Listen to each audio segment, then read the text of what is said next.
الحمدللہ رب العالمین والصلاة والسلام على أشرف الأنبياء والمرسلين سيدنا محمد وعلى آله وأصحابه وأتباعه إلى يوم الدين أما بعد.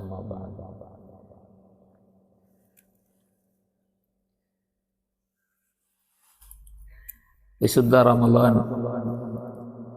അതിൻ്റെ അവസാനത്തിലേക്ക് അടുത്തുകൊണ്ടിരിക്കുകയാണ്. അല്ലാഹു സുബ്ഹാനഹു വ തആല അല്ലാഹുവിൻ്റെ അടിമകൾക്ക് പ്രത്യേകമായ നിലയിൽ നൽകിയ ഒരു സീസണാണ് റമളാൻ എന്നുള്ളത്.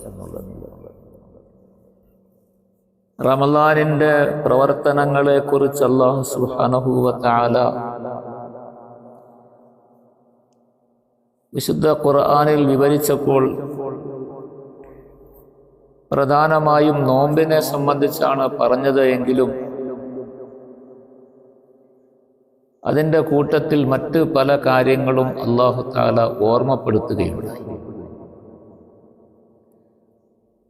അതിലേറ്റവും പ്രധാനമായി അല്ലാഹു തആല എടുത്തു പറഞ്ഞത് റമളാൻ പരിശുദ്ധ ഖുർആനിൻ്റെ അവതരണ മാസം എന്നാണ്. ഷഹ്റു റമളാൻ അല്ലദീ ഉൻസില ഫീഹിൽ ഖുർആൻ. ഖുർആനിൻ്റെ അവതരണം കൊണ്ട് വിശുദ്ധ റമളാനിന് മഹത്വവും പ്രാധാന്യവും വർദ്ധിക്കുകയാണ് ചെയ്യുന്നത്. റമളാനിൻ്റെ നോമ്പും വിശുദ്ധ ഖുർആനിൻ്റെ അവതരണവുമായി പല ബന്ധങ്ങളും അല്ലാഹു സുബ്ഹാനഹു വ തആല വച്ചിട്ടുണ്ട്.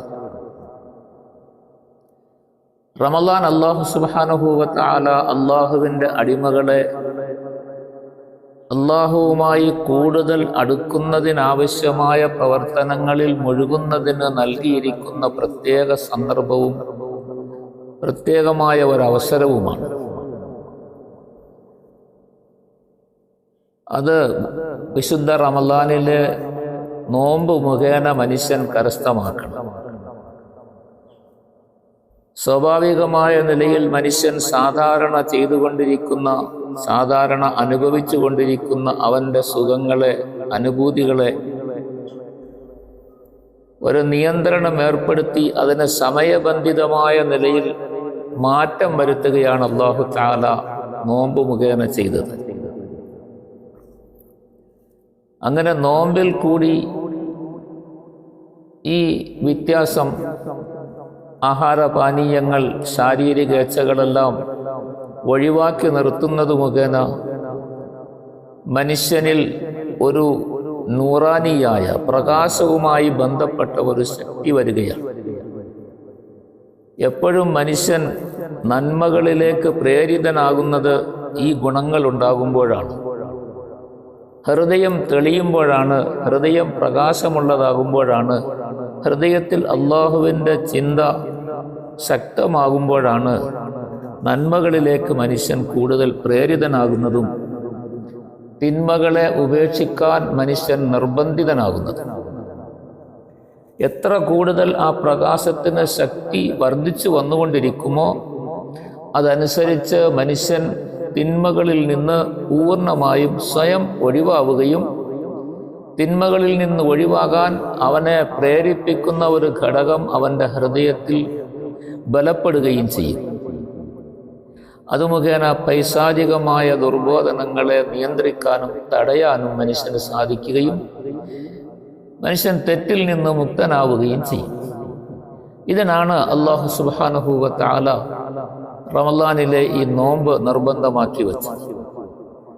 അത് അല്ലാഹു തആല നോമ്പിനെ കുറിച്ചുള്ള കൽപ്പനയിൽ വളരെ പ്രാധാന്യത്തോടെ എടുത്തു പറയുകയും അല്ലാഹുവിൻ്റെ അടിമകളെ നോമ്പ് അതിനുണ്ടാകുന്ന പ്രയാസങ്ങൾ സഹിക്കുന്നതിന് തയ്യാറാകുന്നതിനായി അല്ലാഹു തആല ഈ ലക്ഷ്യം പറഞ്ഞ് പ്രേരിപ്പിക്കുകയും ചെയ്യുന്നുണ്ട്. യാ അയ്യുഹല്ലദീന ആമനൂ കുതിബ അലൈക്കുമുസ് സിയാമു കമാ കുതിബ അലല്ലദീന മിൻ ഖബ്ലിക്കും ലഅല്ലക്കും തത്തഖൂൻ. തഖ്വ അള്ളാഹുവിൻ്റെ കൽപ്പനകളെ പൂർണ്ണമായ നിലയിൽ അനുസരിച്ചതിന് കീഴ്പ്പെട്ട് ജീവിക്കുക എന്നുള്ളതും അള്ളാഹു നിരോധിച്ച നിരോധനകളെ പൂർണ്ണമായും മനുഷ്യൻ വെടിയാൻ സന്നദ്ധനാവുകയും ചെയ്യുക. ഇതാണ് മനുഷ്യന്റെ തഖ്വ എന്ന് പറയുന്നത്. ഈ തഖ്വ അവൻ്റെ ഹൃദയത്തിലെ ഈമാനിയായ പ്രകാശത്തിൻ്റെ അളവനുസരിച്ചാണ് ഓരോരുത്തരിലും പ്രതിഫലിക്കുന്നത്. നോമ്പ് മുഖേന ആരുടെ ഹൃദയങ്ങൾ പ്രകാശിക്കുകയും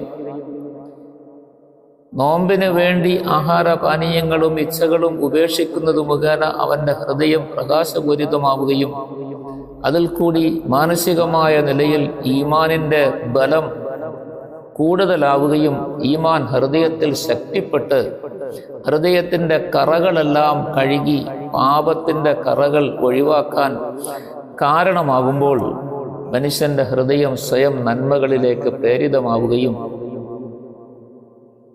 തിന്മകളെ വർജിക്കാൻ അവൻ നിർബന്ധിതനാവുകയും ചെയ്യുന്ന അവസ്ഥയിലേക്ക് എത്തിച്ചേരും.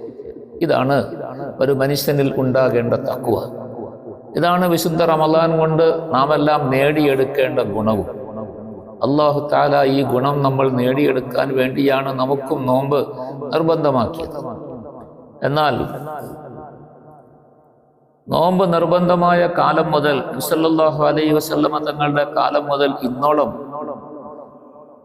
കാലങ്ങൾ കഴിഞ്ഞു കിടക്കുമ്പോഴെല്ലാം മനുഷ്യർ ഗുണങ്ങൾ കുറഞ്ഞവരും ഈമാനിൻ്റെ നിലവാരം വളരെ ബലഹീനമായവരുമൊക്കെ ആയിട്ട് മാറുകയും നമ്മെ പോലുള്ള ആളുകൾ കൂടുതൽ നന്മകളിലേക്ക് പ്രേരിതരാകുന്നതിന് പകരം തിന്മകളെ നിസ്സാരവൽക്കരിച്ച് കാണുകയും ആ തിന്മകളിലേക്ക് പെട്ടെന്ന് ചെന്നെത്തുകയും തിന്മകളെ പ്രവർത്തിക്കുന്നതിന് മടിയില്ലാതാവുകയും ചെയ്യുന്ന അവസ്ഥയിലേക്കാണ് നാം എല്ലാം എത്തിക്കൊണ്ടിരിക്കുന്നത്. ഇതെല്ലാം നമ്മളുടെ ഹൃദയത്തിലുള്ള ഈമാനിൻ്റെ ബലഹീനതയും നമ്മളുടെ ഹൃദയത്തിൽ ഉണ്ടാകേണ്ട പ്രകാശത്തിന് വരുന്ന കോട്ടവും ഇതിൽ നമ്മളുടെ പ്രവർത്തനങ്ങളും നമ്മളുടെ രീതിയുമെല്ലാം ഒരു പ്രധാന ഘടകമായി തന്നെ നിലനിൽക്കുന്നുണ്ട്. കാരണം റമളാനിന്റെ നോമ്പ് അല്ലാഹു സുബ്ഹാനഹു വ തആല നിർബന്ധമാക്കിയത് നാം സാധാരണ നിലയിൽ ഉപയോഗിക്കുന്ന നമ്മളുടെ ഉപയോഗ വസ്തുക്കളെ അല്ലാഹു നിയന്ത്രിച്ചുകൊണ്ടാണ്. ആഹാരപാനീയങ്ങളും നമ്മളുടെ ഇച്ഛകളും നാം പ്രാവർത്തികമാക്കുന്നവരും ഉപയോഗിക്കുന്നവരുമാണ്. അത് നമ്മളുടെ കൈവശം ഉള്ളപ്പോൾ തന്നെ അതിന് അല്ലാഹു തആല നിയന്ത്രണം ഏർപ്പെടുത്തി അത് ഉപയോഗിക്കരുത്, അത് മാറ്റിവെക്കണം, അതിലേക്ക് നിങ്ങളുടെ മനസ്സ് തിരിയരുത്, അതിനെക്കുറിച്ച് നിങ്ങൾ ആലോചിക്കുക പോലും ചെയ്യരുത് എന്നാണ് നോമ്പ് മുഖേന അല്ലാഹു തആല നിർദ്ദേശിക്കുന്നത്.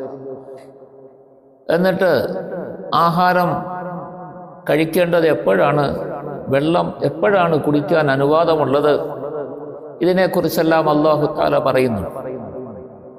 മുമ്പ് നാം മനസ്സിലാക്കിയതുപോലെ മുൻകാല പ്രവാചകന്മാരുടെ കാലത്തും ഇസ്ലാമിൻ്റെ ആരംഭഘട്ടത്തിലുമെല്ലാം നോമ്പ് കാലങ്ങളിൽ നോമ്പ് ആദ്യമായി ഫർളാക്കപ്പെട്ടപ്പോഴുമെല്ലാം ആഹാരം കഴിക്കാനുള്ള അനുവാദം നോമ്പ് മുറിക്കുന്ന സമയത്ത് മാത്രമായിരുന്നു. നോമ്പ് മുറിക്കുന്ന സമയം കഴിഞ്ഞ് മനുഷ്യർ ഉറങ്ങുന്നതിന് മുമ്പ് മാത്രമേ ആഹാരം കഴിക്കാനും അവൻ്റെ ഇച്ഛകൾ പൂർത്തിയാക്കാനുമുള്ള അനുവാദമുണ്ടായിരുന്നു. പക്ഷെ പിന്നീട് അല്ലാഹു സുബ്ഹാനഹു വ തആല അതിന് കുറച്ചുകൂടി ഇളവ് വരുത്തി പ്രഭാതം വിടരുന്നത് വരെ രാത്രി സമയങ്ങളിൽ ഉറങ്ങിയാലും ആഹാരം കഴിക്കാനുള്ള അനുവാദം നൽകുകയുണ്ടായി. ആരംഭത്തിൽ ഉറങ്ങുന്നതിന് മുമ്പ് മാത്രമേ ആഹാരം കഴിക്കാൻ അനുവാദമുണ്ടായിരുന്നുള്ളൂ. പിന്നീട് അല്ലാഹു തആല അതിൽ കുറച്ചുകൂടി ഇളവ് നൽകി. വകുലു വശ്റബു ഹത്താ യതബയ്യന ലക്കുമുൽ ഖൈത്തുൽ അബിയദു മിനൽ ഖൈത്തിൽ അസ്വദി മിനൽ ഫജ്ർ സുമ്മ അതിമ്മുസ് സിയാമ ഇലൽ ലൈൽ. രാത്രി സമയങ്ങളിൽ ആഹാരം കഴിക്കാം, പ്രഭാതം വിടരുന്നത് വരെ നിങ്ങൾക്ക് സമയമുണ്ട്, പ്രഭാതമായാൽ പിന്നെ നിങ്ങൾ കഴിക്കരുത്. അല്ലാഹു തആല നിയന്ത്രണം ഏർപ്പെടുത്തും. ഈ ആഹാരപാനീയങ്ങളെ ഉപേക്ഷിക്കാൻ അല്ലാഹു കൽപ്പിച്ചത് ആഹാരപാനീയങ്ങളിലും മറ്റിച്ഛകളിലും മുഴുകുന്നത് മുഖേന നമ്മളുടെ ഹൃദയത്തിൽ ഉണ്ടാകുന്ന ആ മാറ്റത്തെ നിയന്ത്രിക്കാനും അതിനെ പ്രതിരോധിക്കാനുമാണ്. എന്നിട്ട് സയ്യിദുനാ മുഹമ്മദ് റസൂലുള്ളാഹി സ്വല്ലല്ലാഹു അലൈഹി വസല്ലമ തങ്ങളുടെ ജീവിതത്തിലെ പ്രവർത്തനത്തിൽ കൂടി നമുക്ക് കാണിച്ചു തന്നു റമളാനിൻ്റെ സമയത്ത് കഴിക്കേണ്ട ആഹാരം, നോമ്പ് മുറിക്കുന്ന സമയത്ത് കഴിക്കുന്ന ആഹാരം. നോമ്പ് മുറിക്കുന്ന സമയത്ത് നോമ്പ് മുറിക്കാൻ കഴിക്കുന്ന കുറഞ്ഞ ആഹാരം, പിന്നെ അത്താഴ സമയത്ത് കഴിക്കേണ്ട ആഹാരം. എന്താണ് നബി സല്ലല്ലാഹു അലൈഹി വസല്ലമ തങ്ങൾ നമ്മളെ പഠിപ്പിച്ചത്? സല്ലല്ലാഹു അലൈഹി വസല്ലമ തങ്ങളുടെ കാലത്ത് തങ്ങളുടെയും സഹാബാക്കളുടെയും എല്ലാം പതിവ്, നോമ്പ് മുറിക്കുന്ന സമയമാകുമ്പോൾ അവർ നോമ്പ് മുറിക്കുന്ന ആഹാരം കഴിക്കും. നോമ്പ് മുറിക്കുന്ന സമയത്തുള്ള ആഹാരം കഴിച്ചതിന് ശേഷമാണ് അവർ മഗ്‌രിബ് നമസ്കാരത്തിലേക്ക് പ്രവേശിക്കുന്നത്. മഗ്‌രിബിന്റെ സമയമായാൽ അഥവാ സൂര്യൻ അസ്തമിച്ചാൽ നോമ്പ് തീർന്നു. പിന്നെ നാം മുറിച്ചാലും മുറിച്ചില്ലെങ്കിലുമെല്ലാം പിന്നെ നോമ്പല്ല, നോമ്പ് അതോടുകൂടി തീർന്നു സൂര്യൻ അസ്തമിച്ചാൽ. ഇദാ അഖ്ബലൽ ലൈലു മിൻ ഹാഹുന വ അദ്ബറൻ നഹാറു മിൻ ഹാഹുന ഫഖദ് അഫ്തറ സ്സായിം. കിഴക്ക് ഭാഗത്തു നിന്ന് രാത്രി വന്നുകൊണ്ടിരിക്കുകയും പടിഞ്ഞാറ് ഭാഗത്ത് നിന്ന് സൂര്യൻ അസ്തമിച്ച് പകൽ തീരുകയും ചെയ്താൽ നോമ്പുകാരൻ്റെ നോമ്പ് മുറിഞ്ഞു എന്നാണ് നിയമം, തീർന്നു എന്ന്. പിന്നെ അവൻ നോമ്പ് മുറിക്കാൻ വേണ്ടി കാത്തിരിക്കേണ്ട കാര്യമില്ല, അവൻ്റെ നോമ്പ് തീർന്നു. അപ്പൊ ഈ സമയത്താണ് നോമ്പ് മുറിക്കുന്ന ആഹാരം കഴിക്കുന്നത്. സല്ലല്ലാഹു അലൈഹി വസല്ലം തങ്ങളുടെയും സഹാബാക്കളുടെയും പതിവതാണ്, മുൻഗാമികളായ മഹാന്മാരുടെയും എല്ലാം പതിവതാണ്. അപ്പൊ നോമ്പ് മുറിക്കുന്ന സമയത്ത് അവർ നോമ്പ് മുറിക്കുന്നതിൻ്റെ ഇഫ്താറിന്റെ ആഹാരം കഴിക്കുകയാണ്. അതൊരു കുറഞ്ഞ സമയം കൊണ്ട് ചെറിയ നിലയിൽ ആഹാരം കഴിച്ചു അവർ മഗ്‌രിബ് നമസ്കാരത്തിലേക്ക് തിരിയുന്നു. പിന്നെ മഗ്‌രിബ് നമസ്കാരത്തിന് ശേഷം ഇബാദത്തിൽ മുഴുകലാണ് അവരുടെ പതിവ്. പിന്നെ അവർക്ക് ആഹാരമില്ല. പിന്നെ അടുത്ത ആഹാരം എന്ന് പറയുന്നത് രണ്ടാമത്തെ ആഹാരം സഹറാണ്, അത്താഴം. അത്താഴത്തിന് എന്താ കഴിക്കുന്നത്? ചെറിയ എന്തെങ്കിലും. നബി സല്ലല്ലാഹു അലൈഹി വസല്ലമ തങ്ങളുടെ സാധാരണ നിലയിലുള്ള പതിവ് കൂടുതൽ ആഹാര സാധനങ്ങളൊന്നും ഉപയോഗിക്കാറില്ല, കഴിക്കാറില്ലായിരുന്നു. ഈത്തപ്പഴവും വെള്ളവും കുടിച്ച് സഹറിന്റെ ആ മഹത്വം കരസ്ഥമാക്കാൻ, ആ സുന്നത്ത് പൂർത്തിയാക്കാൻ വേണ്ടി കഴിക്കുമായിരുന്നു, വളരെ കുറഞ്ഞ നിലയിൽ. സഹാബാക്കളും ഇപ്രകാരം തന്നെയാണ് ചെയ്തിരുന്നത്. അപ്പോൾ റമളാനിലെ ആഹാരം എന്ന് പറയുന്നത് 2 നേരത്തെ ആഹാരമാണ് നോമ്പിൽ നിശ്ചയിക്കപ്പെട്ടിട്ടുള്ളത്. ഒന്ന് ഇഫ്താർ, മറ്റൊന്ന് സഹർ. ഇഫ്താറിന്റെ സമയത്തെ ആഹാരം എന്ന് പറഞ്ഞാൽ മഗ്‌രിബ് നമസ്കാരത്തിന് മുമ്പ് കഴിക്കുന്നതാണ്. അബ്ദുല്ലാഹി ഇബ്നു ഉമർ റളിയല്ലാഹു അൻഹുമാ പറയുന്നുണ്ട്, ഞാൻ വീട്ടിൽ നിന്ന് ആഹാരം കഴിച്ച് മസ്ജിദിലേക്ക് വരും. വീട്ടിൽ ഇരിക്കുമ്പോൾ തന്നെ മസ്ജിദിൽ നിന്ന് ഇമാമ് നമസ്കാരത്തിൽ ഓതുന്നത് കേൾക്കാറുണ്ടായിരുന്നു.